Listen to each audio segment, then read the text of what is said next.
আমাকে ভুলে যাওয়া যার পক্ষে সহজ, আমি চাই সে এই মুহূর্তে আমাকে ভুলে যাক। আমার সাথে কথা না বললে যার কিচ্ছুটি যায় আসে না, আমি চাই তার সাথে যেন আমার আর কখনো কথা না হোক।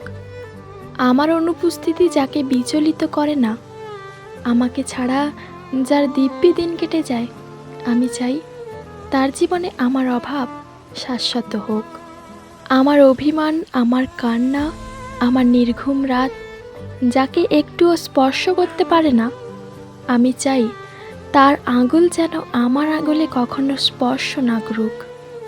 এতে আমি কষ্ট পাই, ভেঙে পড়ি, একলা হই। নিজের অনুপস্থিতির অবহেলার থেকে তার অনুপস্থিতির অবহেলা ঢের ভালো।